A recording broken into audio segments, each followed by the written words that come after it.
오늘 이 시간 하나님이 주신 말씀을 우리가 같이 읽도록 하겠습니다. 다 성경을 가지고 오셔서 고린도전서 6장 1절에서 11절까지 말씀을 우리가 같이 읽도록 하겠습니다. 너희 중에 누가 다른 이와 더불어 다툼이 있는데 구태여 불의한 자들 앞에서 고발하고 성도 앞에서 하지 아니하느냐.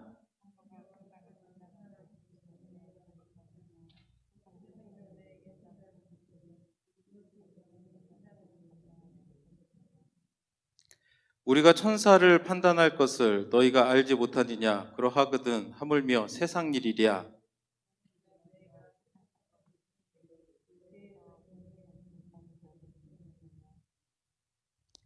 내가 너희를 부끄럽게 하려 하여 이 말을 하노니 너희 가운데 그 형제 간의 일을 판단할 만한 지혜 있는 자가 이같이 하나도 없느냐.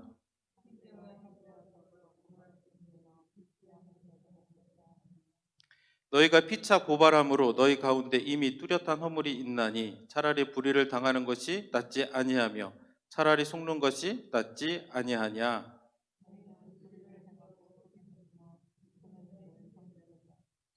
불의한 자가 하나님의 나라를 유업으로 받지 못할 줄을 알지 못하느냐. 미혹을 받지 말라. 음행하는 자나 우상 숭배하는 자나 간음하는 자나 탐색하는 자나 남색하는 자나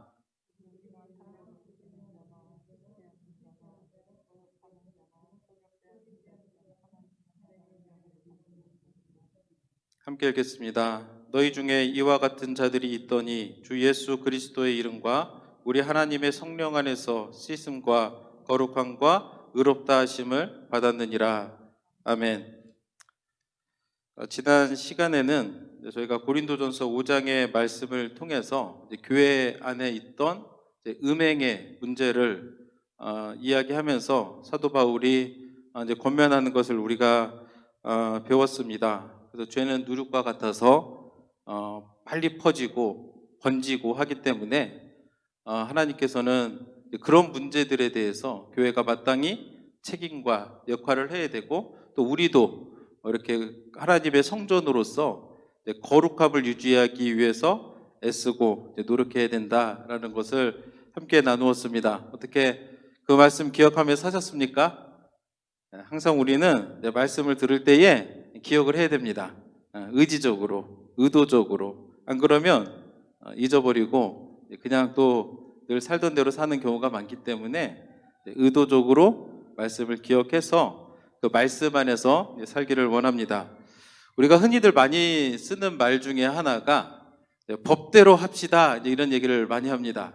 한 번쯤은 해보셨거나 한 번쯤은 이제 들어보셨을 그런 이야기라고 생각이 듭니다.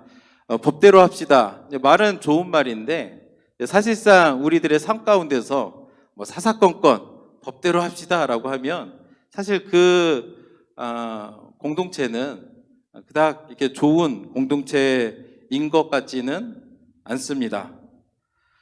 오늘 그 사도 바울이 고린도전서 6장에서 이제 교회 내에 이제 믿음의 형제들 사이에서 일어나는 다툼, 그리고 이제 그로 인해서 이제 세상의 재판 코트에 가가지고 이제 재판하는 것에 대해서 이야기를 하는데, 우리가 이제 이 본문을 이해하기 위해서는 먼저 우리가 좀 한 번 더 생각을 해봐야 될 것이 있는데, 뭐냐 하면 이 당시 고린도 지역은 로마의 지배를 받고 있었던 지역이라는 것을 우리가 기억을 해야 됩니다. 그래서 로마 하면 이제 두 가지가 유명한데, 로마 하면 로마 법이 유명하고 또 로마의 도로가 유명합니다. 그래서 모든 길은 어디로 통한다고요? 로마로 통한다라고 이야기할 정도로 로마는 도로가 굉장히 발달했었던 그런 나라였었고, 그와 더불어서 로마법이 굉장히 발달을 했었습니다. 그래서 정말로 오래된 그 나라인데도 불구하고 법이 굉장히 민주적인 이제 법이 있어가지고 나름의 공정성을 이제 담보를 했는데, 이제 문제는 민사 재판에 있어서는 이제 그렇게 공정하지가 못하고 이제 부패가 굉장히 많았다라는 것을 우리가 알게 됩니다. 그래서 누가복음 18장에서도 예수님께서 과부와 불의한 재판관의 이야기를 예로 들어서 설명하는 것을 보게 되는데, 불의한 재판관, 그것은 누구냐면 이방인입니다. 원래 이스라엘 나라에는 재판관이라고 하는 그런 포지션이 없습니다. 왜냐하면 신정일치를 하나님의 말씀으로 다스림을 받았던 민족이고 국가였기 때문에 잠시 사사라고 하는 잠시 재판도 하고 왕노릇도 하고 뭐 전쟁도 이끌고 하는 사람이 있기는 했으나, 이제 사울왕이 생기고 왕정으로 들어오면서부터 왕이 재판을 하고 이제 그렇게 했지, 따로 오늘날처럼 재판관이 따로 있어가지고 이스라엘 사례에서 재판을 하거나 이제 그러지는 않았습니다. 그럼 예수님께서 불의한 재판관을 이야기했다라는 것은 뭐냐면, 그 시절 로마에 이렇게 부패한 재판관을 일컫는 말이라고 우리가 생각을 하면 됩니다. 사람들이 왜 세상의 재판장으로 갔을까 생각을 해보면, 이렇게 재판관들 중에서도 불의한 사람들이 많았기 때문에 이제 돈을 받고 이렇게 송사를 왜곡한다거나, 또 어떤 사람은 돈을 주고 송사를 통해서 이득을 보는 일들이 이제 당시에 굉장히 이제 많았다라는 것을 보게 됩니다. 그와 더불어서 이제 고린도 지역에 있는 사람들은 또 헬라 철학의 영향을 많이 받아가지고 이게 디베이트, 논쟁하는 것을 굉장히 좋아했다고 합니다. 그래서 우리가 법정에 가면 피고인 사람이 자신의 주장을 하고, 또 이제 반도 쪽에서 이제 변호하는 사람들이 자기 주장을 하고, 그래서 오늘날 우리가 심심할 때 뭐 하십니까? 우리는 드라마를 보든가 TV쇼를 보든가 여러 가지 그런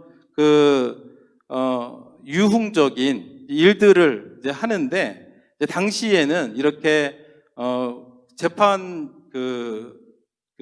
법정이 시장 근처에 많았기 때문에 그 당시 사람들이 그곳에서 남들이 재판하는 것을 또 이렇게 보는 게 당시에 사람들에게는 굉장히 재미있는 이제 오락거리였다라고, 그렇게 이제 그 배경을 우리가 조금 알면, 왜 고린도 교회 성도들이 이렇게 그 교회 안에 있는 문제를 가지고 세상법적으로 그렇게 나아갔을까라는 것을 이해하는데 도움이 될 거라고 생각을 합니다. 그런데 우리가 다 아는 것처럼 우리는 그리스도인이기 때문에, 그리스도인은 어떻게 해야 되냐면 복음으로 세상을 변화시켜야 됩니다. 아무리 그 시대의 사람들이 그렇게 했다 할지라도 예수 그리스도를 주로 고백한, 그리고 성도라고 부르심을 받은 사람들은 어떻게 해야 되냐면, 그러면 안 되는 거죠. 남들이 다 한다고 하는 것이 참된 그리스도인이 아닙니다. 참된 그리스도인은 하나님의 말씀을 따라서 하나님이 말씀하신 대로 생각하고 행동하고, 그래서 세상을 변화시키는 것, 이것이 마땅히 그리스도인이 해야 될 일인데, 우리가 지난 시간에 고린도전서 5장을 통해서 배웠던 그 음행의 문제가 교회 안으로 들어왔던 것처럼, 또 이렇게 세상에 나아가서 재판하고 송사하는 그런 문제가 또 마찬가지로 교회 안에 들어오게 되었다라는 것을 우리가 이제 보게 됩니다. 그래서 이것이 사도 바울에게는 이 이야기를 들었을 때 굉장한 충격을 주었던 것 같습니다. 그래서 우리가 고린도전서 6장 5절에 보니까, 내가 너희를 부끄럽게 하려 하여 이 말을 하노니 라고 그렇게 이야기를 합니다. 사도 바울이 뭐라고 말하냐면, 내가 너희를 부끄럽게 만들려고 이 얘기를 한다. 일반적으로 이런 말은 잘 안 쓰잖아요, 그죠? 그런데도 불구하고 사도 바울이 아주 직접적으로 고린도 교회 성도들을 향해서 내가 너희를 부끄럽게 하려고. 왜? 왜냐하면 이 세상에 그 송사하는 그런 것들이 교회 안으로 들어온 것에 대해서 사도 바울이 굉장히 놀라고 당황하고, 또 그렇기 때문에 그것을 책망하는 것을 보게 됩니다. 그래서 고린도전서 6장 1절에 보면, 너희 중에 누가 다른 이와 더불어 다툼이 있는데 구태여 불의한 자들 앞에서 고발하고 성도 앞에서 하지 아니하느냐라고 이렇게 이야기를 합니다. 우리가 한국말을 보면 이제 그 사도 바울이 어떠한 마음으로 이 이야기를 하는지 느낌이 잘 안 오지만, 영어 성경을 같이 보면은 무슨 말이 있냐면 dare라고 합니다. 아니, 감히 어떻게 하나님의 전에서 이렇게 세상의 문제를 가지고 송사를 하느냐라고 사도 바울이 굉장히 강한 어조로 느끼는 당혹감을 이렇게 말씀을 통해서 이제 표현을 하고 있는 것을 우리가 보게 됩니다. 고린도전서 5장까지는 음행의 문제를 다루고 있는데 갑자기 6장에 들어와서 갑자기 송사의 문제로 넘어갑니다. 근데 이게 고린도전서 5장에서 이 음행의 문제가 다 마무리됐느냐? 그게 아니거든요. 그래서 9장에 보면 다시금 음행하는 문제에 대해서 사도 바울이 이제 언급하는 것을 보게 됩니다. 그래서 우리가 이런 것들을 미루어 볼 때에 한 가지 깨닫는 것은 뭐냐면, 왜 사도 바울이 음행에 대해서 이야기를 하다가 중간에 송사에 대해서 말을 할까 생각을 해보면, 첫 번째는 사람들이 이 음행의 문제를 가지고 세상의 법적으로 나아갈 가능성이 있었습니다. 지난 시간에 음행을 할 때 있어서 왜 어떻게 그 아버지의 아내를 취하느냐, 이 아버지의 아내는 첩이거나 아니면 이제 계모일 가능성이 높다고 했었는데, 그 당시에는 사회법적으로 상속법이 아내에게 가게 돼 있습니다. 그러면 아들의 입장에서는 갑자기 새로운 젊은 사람이 아내가 돼서 아버지가 가지고 있는 재산을 다 가져가게 되면 이제 억울한 일이 있을 수도 있으니까 뭐 이런저런 이유로 인해서 사람들이 이 문제를 가지고 세상의 법정으로도 갔을 수가 있겠고, 또 음행하는 거나 아니면 이렇게 송사를 하는 것, 대부분은 금전관계입니다. 금전관계 때문에 송사를 하는데 이 본질적으로는 같은 거예요. 현재 주어진 것에 대한 만족이 없습니다. 더 많은 것을 갖고 싶고 새로운 것을 취하고 싶고, 이런 탐욕의 마음이 있다 보니까 사도 바울은 본질적으로 같은 거기 때문에 이렇게 음행에 대해서 이야기를 하다가 또 이제 송사에 대해서 이야기를 하고 또다시 또 음행에 대해서 이야기하는 것을 이제 보게 됩니다. 사도 바울의 이야기는 뭐냐면, 교회 안에 어떤 다툼이 있으면 그것은 교회 안에서 풀어야 된다는 겁니다.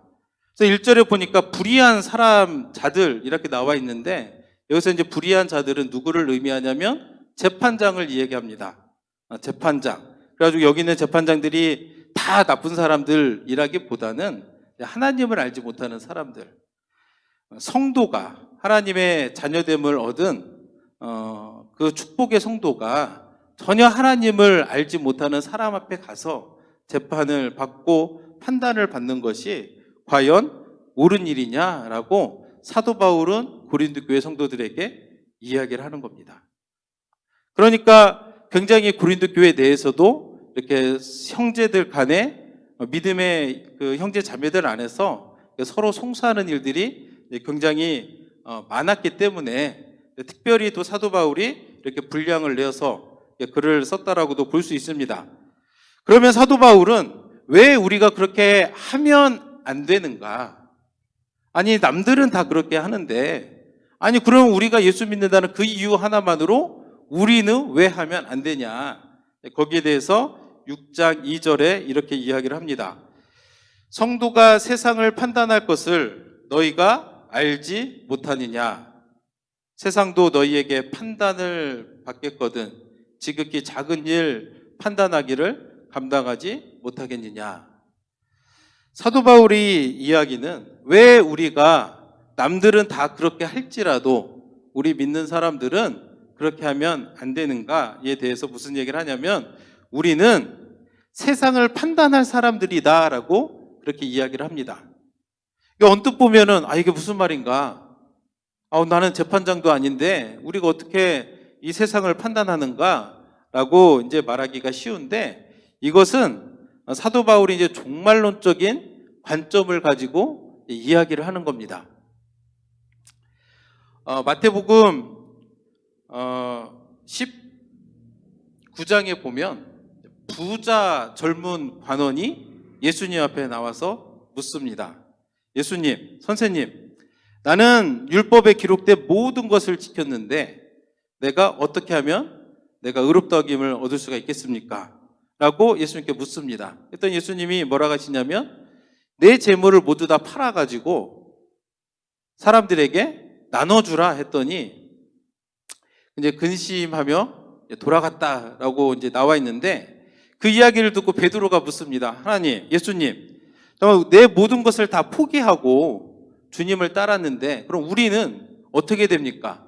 이렇게 부자가 하늘나라에 들어가는 것이 낙타가 바늘귀에 들어가는 것만큼 어렵다 말씀하시는데 그럼 우리는 다 바쳤는데 그리고 주님을 따랐는데 그럼 우리는 어떻게 해야 됩니까? 라고 했더니 마태복음 19장 28절에서 뭐라고 말하냐면 예수께서 이르시되 내가 진실로 너에게 이르노니 세상이 새롭게 되어 인자가 자기 영광의 보좌에 앉을 때에 나를 따르는 너희도 12 보좌에 앉아 이스라엘 12지파를 심판하리라 라고 예수님이 제자들에게 이야기하는 것을 보게 됩니다.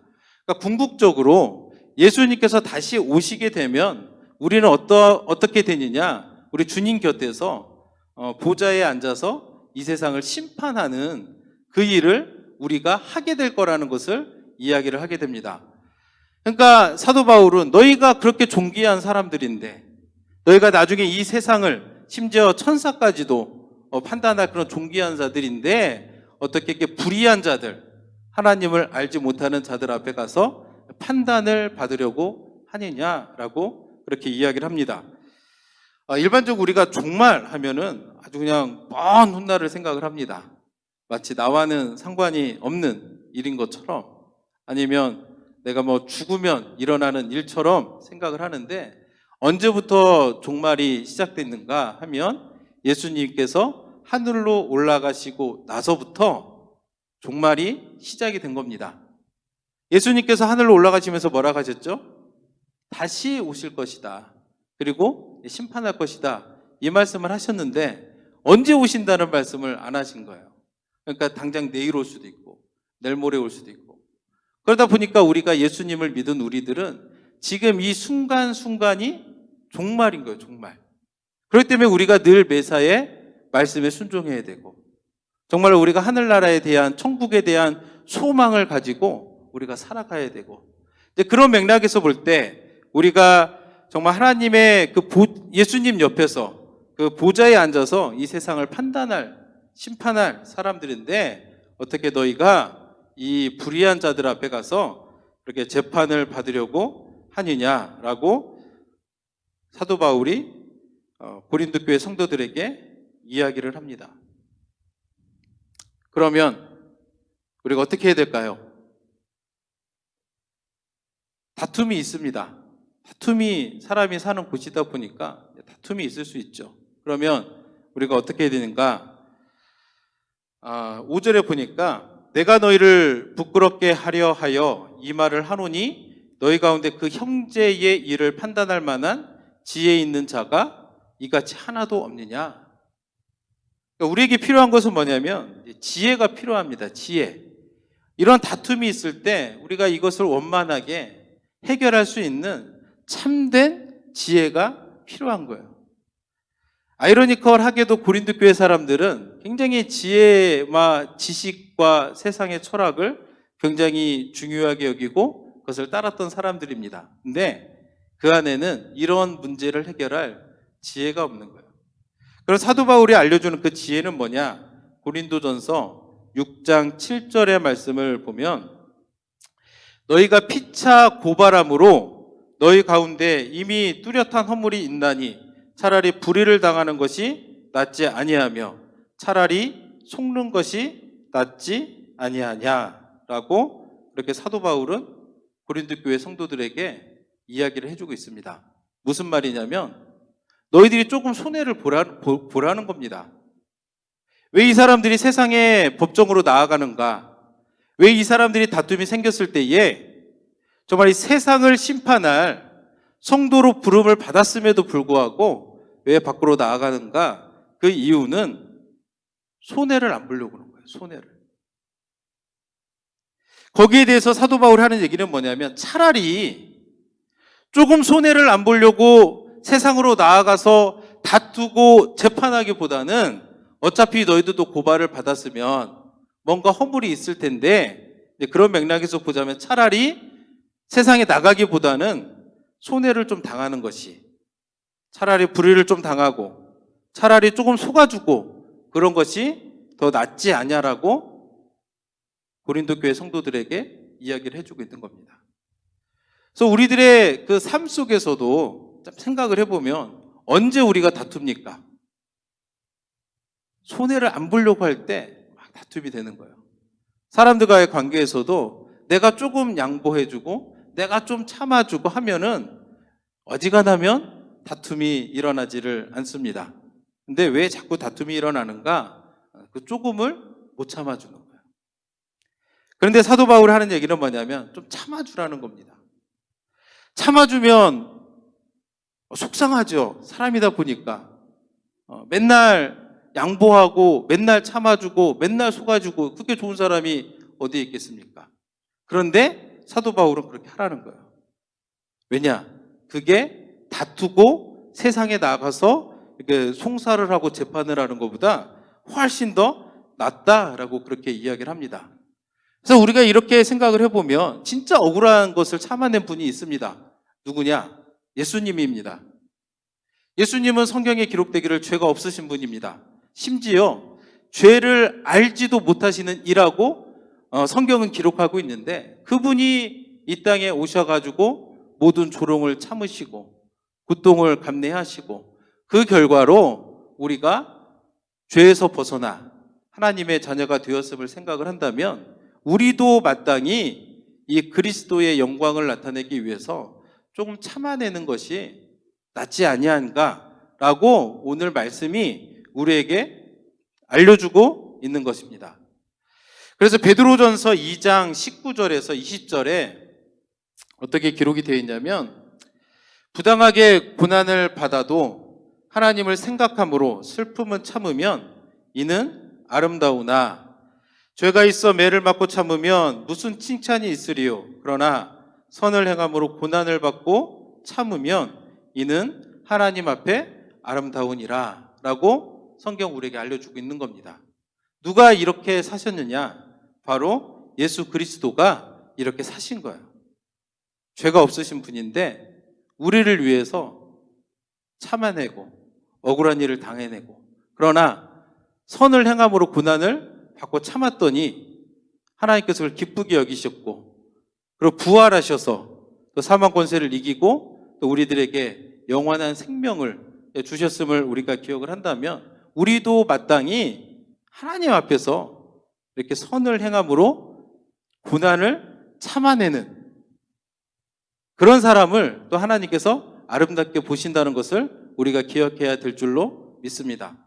오늘 우리가 큐티를 보고 있는데 누구를 보고 있냐면 예레미야서를 우리가 함께 읽고 묵상하고 있습니다. 예레미야의 삶이 어떻습니까? 굉장히 고난의 삶을 살았습니다.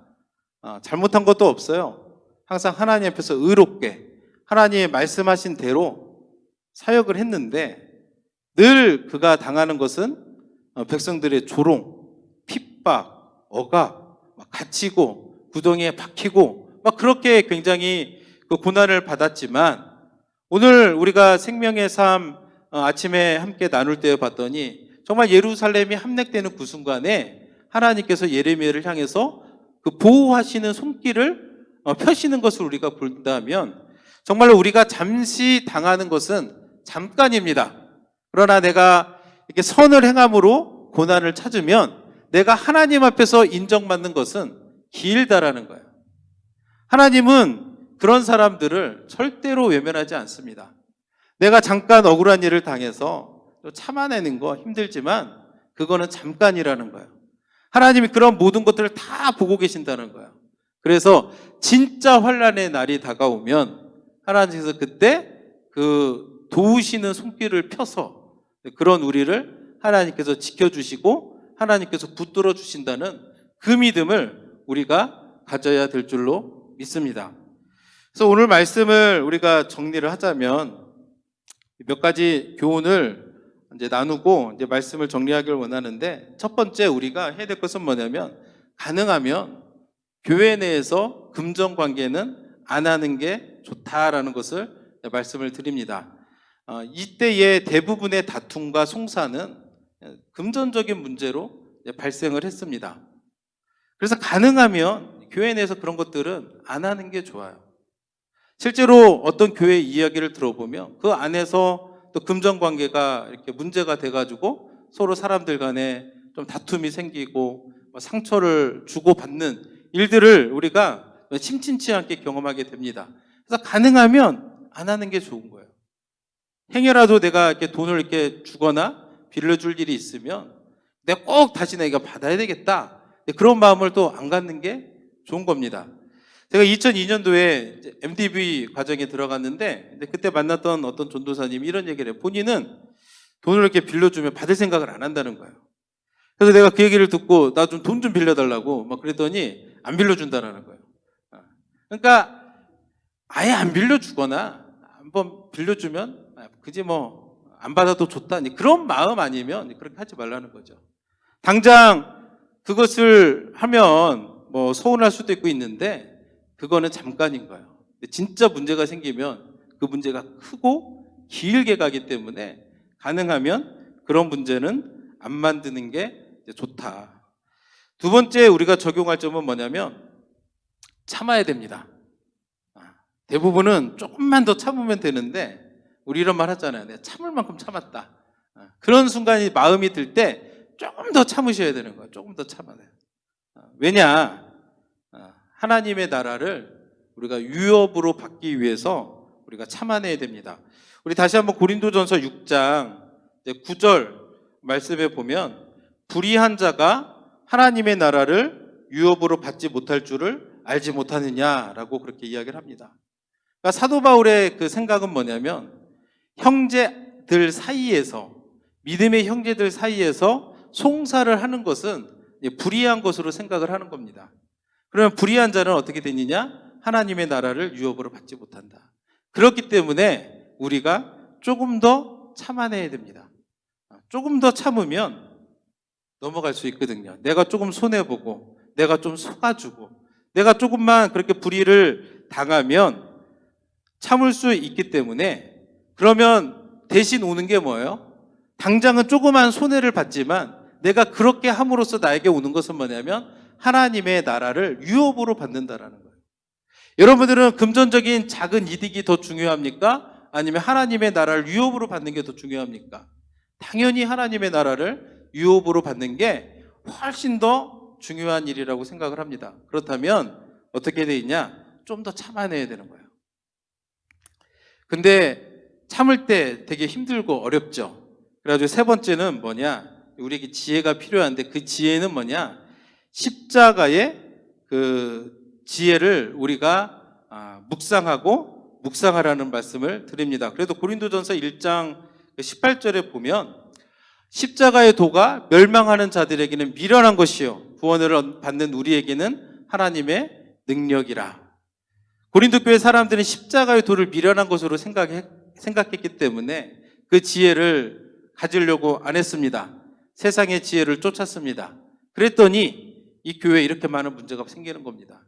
복음이 뭔지도 모르고 하나님이 원하시는 것이 뭔지도 모르고 하나님이 세우신 이 교회가 얼마나 소중하고 존귀한 건지도 모르고 인간적인 정욕대로 세상의 풍속을 쫓아가지고 예수를 알기 전이나 후나 똑같이 살아가는, 왜 그렇게 되느냐? 이 십자가의 도를 몰랐기 때문에. 그렇다면 우리가 사도 바울의 가르침을 받아서 이 세상 가운데서 정말 하나님의 부르심을 받은 그런 존귀한 자로 살아가기 위해서 우리가 해야 될 것은 뭐냐면 이 십자가를 우리가 날마다 묵상하고 묵상해야 될 줄로 믿습니다. 여러분들이 생활을 할 때 조금 억울하다 그런 마음 들 때가 있죠. 참아야 되는데 잘 안 참아진다, 힘들다. 그럴 때 뭐 해야 되냐면 예수 그리스도의 십자가를 묵상하시라는 거예요. 내가 아무리 억울한들 예수님보다 더 억울하십니까? 내가 아무리 내가 억울한 일을 당하고 조롱을 당하고 세상 사람들이 날 알아주지 않는다 할지라도 예수님보다 내가 더 억울하냐 그 말인 거예요. 아니잖아요. 근데 예수님이 그렇게 하셨음을 우리가 묵상하고 또 묵상하는 것, 그것이 바로 우리가 하나님의 지혜를 우리가 찾는 것이고, 또 그렇게 할 때에 하나님의 능력이 우리 삶 가운데 나타나서 이러한 모든 일을 우리 힘으로 다 못하죠. 하나님의 도우심으로 하게 되는데, 우리가 예수 그리스도의 그 십자가를 묵상할 때 그 십자가의 능력이 우리 삶 가운데 나타나서 우리가 성경에서 말하는 것대로 우리가 살아가게 될 줄로 믿습니다. 그래서 오늘 말씀을 묵상하시면서 잊어버리지 마시고 내일부터라도 나는 어떻게 살아가고 있는가, 나는 정말 작은 손해를 안 보기 위해서 정말 애쓰며 살아가지 않는가, 아니면 참으며 살아가는가 고민하시면서 우리가 하나님의 부르심을 받은 성도로서 합당한 삶을 살아가는 저와 여러분이 되기를 예수님의 이름으로 축복합니다. 이 시간 함께 기도하겠습니다.